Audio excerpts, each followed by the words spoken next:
Mga kababayan, trending na naman ang ngiwi, pero trending in a bad way. Kasi mukhang wala talaga 'to sa kanyang wala sa tamang pag-iisip. Wala, yeah, right? Wala sa katinuan.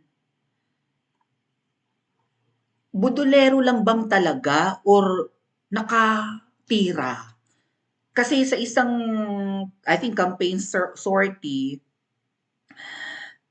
ay may mga nginangak-ngak si Ngiwi na parang ngak-ngak or putak ng, thank you Ate Ruthie, putak ng bangag. Right? Teka ha, eto po. Ngiwi Junior pinuri ang kanyang gobyerno.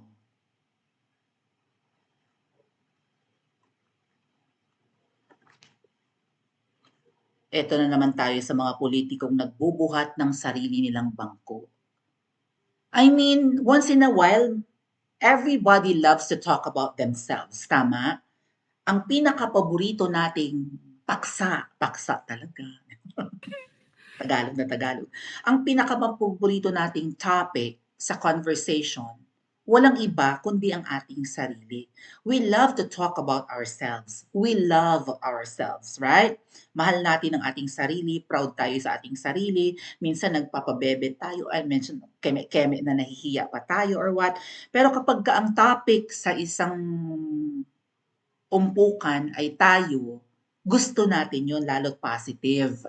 Ngayon, may mga tao naman na sumobra na yung pagiging narcissistic na hindi na sila makapag-antay na ibang tao pa yung pumuri sa kanila. Sila na mismo ang pumupuri ng kanilang kaugalingon. Tama ba? Katulad na lang din ng mga kulto ni Mangga, yung mga double agents. 'Di ba, they're flaunting, they're bragging that they are intelligent people at yung kulto nila matatalino raw sila at kapag ka-follower daw ni Miss Maui ay bobo at tanga. O may pag-uusapan tayo mamaya ha.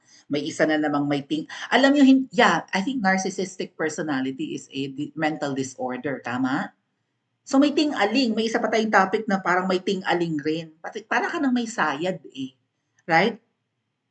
Kapag ka wala na sa huwisyo yung mga pinagsasabi mo, ang taas ng tingin mo sa sarili mo, no? Super ego. Is it super ego though? No, it's not super ego eh. It's id. No, it's not id because id is desire. So, umo-A naman ang ego mo or sumobra naman ang bilib mo sa iyong sarili. May ting-aling ka ba o nakadroga ka? So, si Ngiwi Jr. daw ay pinuri ang kanyang gobyerno. The Philippines is one of the fastest growing economies in Asia. Sarap mong sungal-ngalin. Poke ng ina mo. Talo po natin na yung mga malalaking bansa. Ate Ruti, iniinsulto ang Singapore.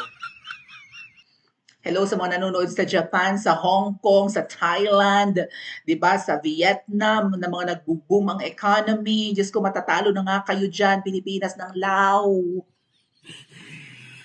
Ang Lao ngayon nakikipag-tie up sa China para i-boom yung kanilang economy. Magkakaroon sila ng mga infra, subway at kung ano-ano pa. Kayo diyan sa Pilipinas dahil sa pakikipag-away sa China, nababawasan ang inyong options for foreign direct investments and tawag dyan, business partnership and whatnot, no? Infra and whatnot. Oh, dadaigin na kayo ng Lao or Laos. Ang Pilipinas nalalaos. Ano raw, talo po natin yung mga malalaking bansa, talo natin yung mga mayayaman na bansa, Ginoo ko, sa Asia pa nga lang, kulelat ka ng iwi, kulelat na ang Pilipinas. May ting-aling ka bang talaga? Are you the best president? Parang binibigyan mo na ng medalyon ng sarili mo na ikaw ang pinaka-the best na. Tinalo mo ang mayayaman, tinalo mo ang anemika? Kasi parang bumababa yung value ng dollar ngayon eh, right? 55 pesos per dollar. Kawawa naman yung mga, well, 'di ba? Kawawa yung mga OFWs na malaki sana ang maipapadala, nababawasan pa.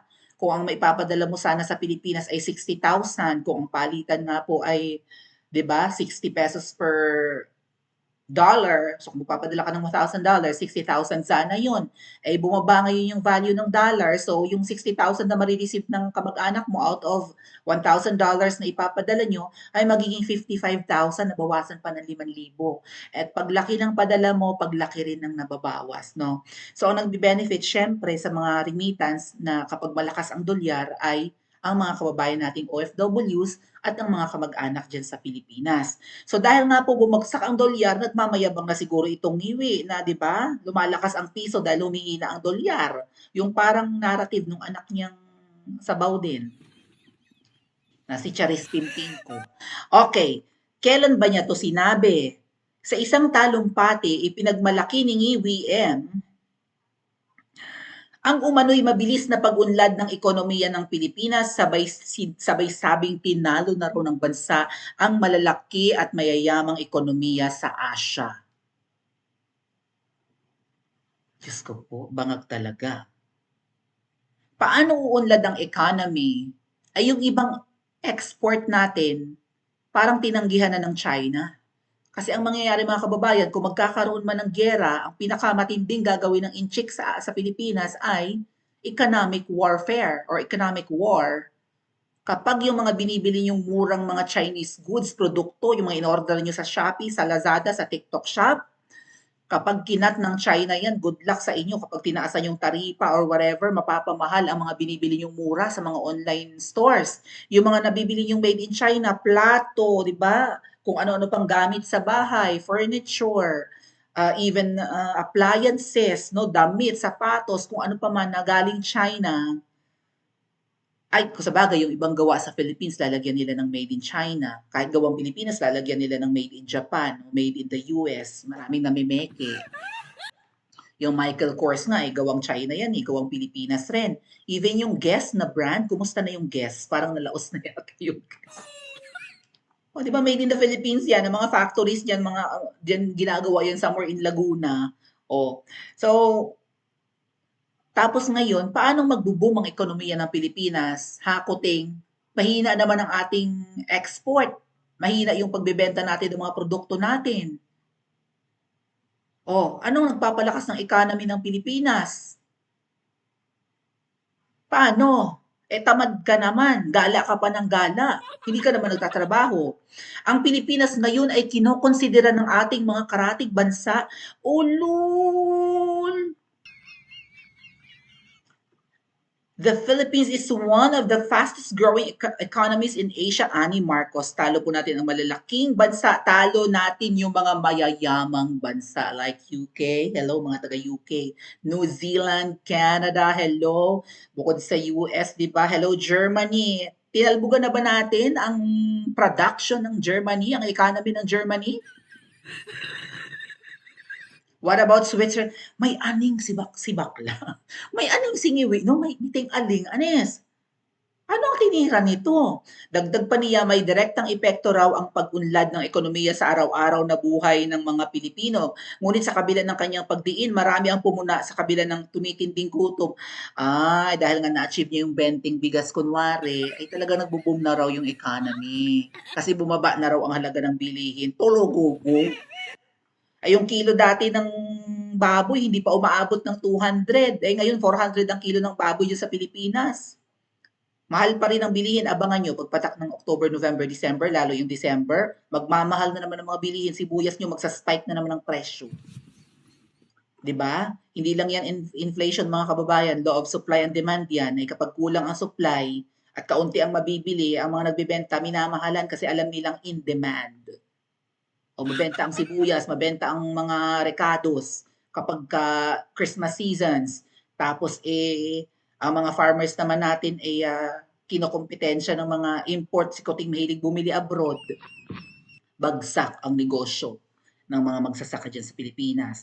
Sa social media, binansagan ito ng ilang netizen bilang pagbubuhat ng sariling bangko habang lumulubog ang bangko ng mamamayang Pilipino. Walang pinagkaiba sa isang vlogger na nagla-like sa sarili nitong Facebook. Grabe.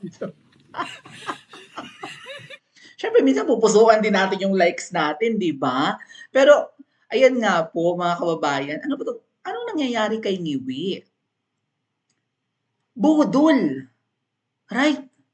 Promise fulfilled raw yung bigas na 20. Tapos isang araw lang, sa Cebu lang nangyari. Sa buong Pilipinas naman, ang mahal pa rin ng bigas, 60 kung gusto mo ng masarap-sarap na bigas or kanin. 60 pesos. Dito sa amin mga kababayan, may brown rice, may black rice, ang sarap-sarap. Medyo malagkit pa nga. Ang mura. 14 pesos. Isang cup.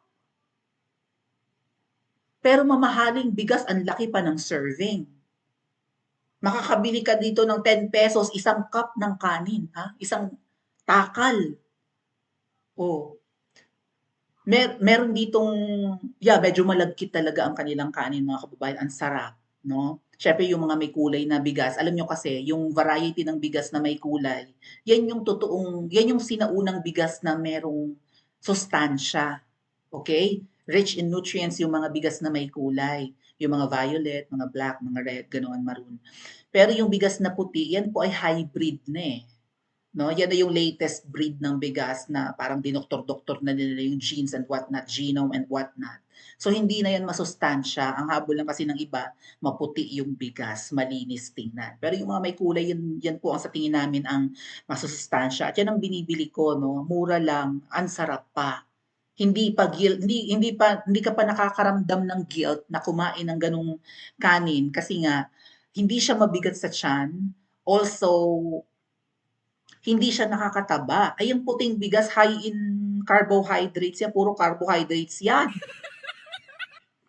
Oh, tapos ang mahal naman dyan sa Pilipinas. Kasi nga, ang mga farmers, hindi sinusuportahan ng iwi. Gusto lang niya import ng import. Kasi nga may pera sa importation. Okay? May mga lagay-lagay pa. So ano to? Ano ang tinira ng iwi? Bakit alam nyo, kayo lang dyan sa Pilipinas, lalo yung hindi nakakalabas, ang binubudol ni Marcos Jr. Kaming nasa labas. Kita namin kung gaano kaganda ang infra, ang transportation, okay? Ang kakalsadahan, ang lawak, ang mga sasakyan ng mga residente dito, pakalat-kalat lang, hindi pa nga nakalak. Mga Ferrari, mga Bugatti, mga McLaren. Diyos ko po, pakalat-kalat lang dito ang mga mamahaling sasakyan. Diyan ang mga magagandang sasakyan sa Pilipinas. Mga Lambo, pakalat-kalat lang dito. Ang mga sasakyan dyan mamahalin sa Pilipinas, mga politiko lang ang afford. Nanganganib pa ang buhay mo pag nalaman na may mamahaling ka sasakyan. Dito, kapag ka nasa parking lot ka, pwede mong buksan yung sasakyan ng katabi mo kasi hindi naman nila nilalak. Kasi nga, walang gumagawa ng mga krimen dito. Bibihira, isolated cases dyan sa Pilipinas. May barbed wire na nga ang bahay nyo, di kuryente, may mga kuryente na nga, may mga bubog na nga yung mga bakod nyo dyan, di ba? Yung mga, Diyos ko po, nakakatakot. Right? Yung bakod, yung gate, may bubog, nilalagay nyo ng basag-basag na bote, wag lang kayo mapasok ng mga magnanakaw. Dito hindi ganyan mga kababayan. Dito ang smooth ng transpo, ang layo na pinuntahan mo, ang bilis, ang mura. Reliable ang transportation. Okay? Hindi baha ang droga. Hindi malala ang krimen. Ay dyan sa inyo, ay mukhang pati ang namumuno ay involved sa illegal na, alam niyo na eh. Tapos parang wala sa sarili. Pagtatawanan ng mga OFWs, itong singiwi, so mga pinagsasabi, what? Mas maunlad ang Pilipinas? Nasaan? Polluted pa kayo dyan. Okay? Ang bulok-bulok, ang luma ng mga sasakyan dyan, ang luma ng mga hindi na nga mapaganda ang Pilipinas eh kasi hindi na nga ini-improve kahit ang transpo. 'Di ba? Ang mga infra hindi ini-improve kasi wala silang pakialam. Hindi na nga kayo lumagpas doon sa improvement ng transportation, ng communication, ng internet and communication technology, ng kung ano-ano pa. O ng infra, hindi na nga kayo maabot sa improvement, hindi rin kayo aabot sa pagpapaganda. Dito sa abroad, improved na lahat. Ang focus nila, pagpapaganda na. Okay? Hindi na yung ano lang, yung smooth ang transportation, smooth ang economy. beautification na sila. Look at Dubai, mga kababayan, ang ganda-ganda. Singapore, iba pang bansa. Kasi nga, lagpas na sila doon sa improvement ng kinakailangan, improvement ng economy. Ang kanilang after na ay pagandahin na yung bansa nila, tamnan natin ng maraming puno, halaman, bulaklak. Kailangan yung mga buildings natin, unique ang design para agaw pansin, para kapag pumunta ang mga tao, may layon na bumubuga ng tubig. Marlayo. Oh. Oh, may building na tatlo tapos may spaceship sa taas. Oh, 'di ba? Ang tallest building namin pa hindi pa nalalagpasan. Oh, Palm Jumeirah na 7-star 'di ba? Oh, Burj Al Khalifa na pinakamataas all over the world, hindi pa rin nahihigitan. Kayo diyan sa Pilipinas, puro pambubudol ang ginagawa sa inyo. Yun yung 5,500 flood control projects, kinarma siya agad eh. Alam niyo itong mga binibitawan ni Ngiwe, yung galit na ginagawa nito sa mga Pilipino. Ramdam ko may balik to eh. Nung binitawan niya before yung sinabi niyang he had 5,500 flood control projects, biglang bumaha. Ginabaan agad ang yawa, di ba? Ano kaya ang susunod na gaba dito sa mga panlilinlang ni Ngiwe sa inyo dyan sa Pilipinas? Pa-comment po sa comment section at mag-like at subscribe din po kayo.